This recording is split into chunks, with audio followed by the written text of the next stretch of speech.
Сәлем, достым. Математика пәніне арналған онлайн сабаққа қош келдің. Сабағымызды бастамастан бұрын өткен сабақты қайталап алайық. Сонымен қос теңсіздік дегеніміз не? Есіңе түсір. Әрине, достым, екі қарапайым теңсіздікті біріктірсек, қос теңсіздік пайда болады. Келесі тапсырманы тыңда. Берілген қос теңсіздіктерді оқы. Қос теңсіздіктердің оқылуын есіңе түсірдің бе? Жарайсың, достым. Енді үшінші тапсырмаға назар аудар. Жиындардың қайсысы 2 кем 3-тен теңсіздігінің шешімі бола алады? Тапсырманы орындадың ба? Олай болса, жауабыңды менің жауабыммен салыстыр, және де өзіңді бағала. Керемет, достым. Сабағымызды одан әрі жалғастырамыз.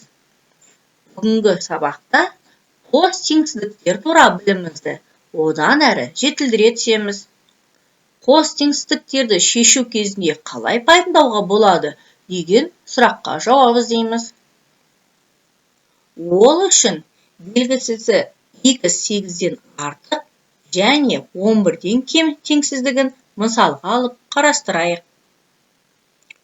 Қос теңсіздікті x артық 8 және x кем 11 теңсіздіктері түрінде алып, олардың шешімдер жиынын табайық.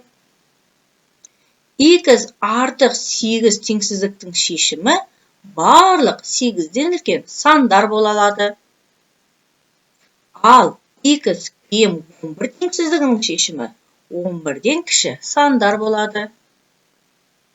Енді осы екі жиынның қиылысындағы, яғни екі жиынға ортақ сандарды табайық. Әрине, достым, ол 9 және 10 сандары. Демек, екі жиынның қиылысындағы сандар қос теңсіздіктің шешімдер жиыны болады. Жарайсың, достым, бүгінгі сабақ саған түсінікті болды деп ойлаймын. Олай болса, келесі тапсырманы өз бетіңмен орындап көр. Қос теңсіздіктердің шешімдер жиынын сан сәулесінде көрсет. Бұл тапсырманы орындау үшін алдымен дәптеріңе сандық сәуле сызуды ұмытпа. Содан соң қос теңсіздік шешімдерін сол сандық сәулесінде белгіле. Содан соң ғана дәптеріңе қос теңсіздіктер шешімдер жиынын жаз. Бейне жазбаны тоқтат та тапсырманы орында. Орындаған тапсырманы суретке түсіріп, мұғалімге жіберуді ұмытпа. Мұғалімім міндетті түрде тапсырмаңа кері байланыс беріп, бағасын береді. Жарайсың, достым. Келесі тапсырмаға дайынсың ба? Олай болса, оқылық. Сан сәулесінен қос теңсіздіктердің шешімдер жиынын қара. Шешімдер жиынын жаз. Бұл тапсырманы өзің орындар басында бейне жазбаны тоқтатып қой.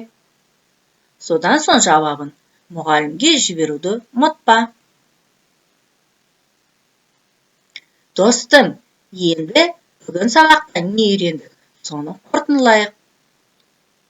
Сен енді қарапайым теңсіздік пен қос теңсіздіктің айырмашылығын білесің.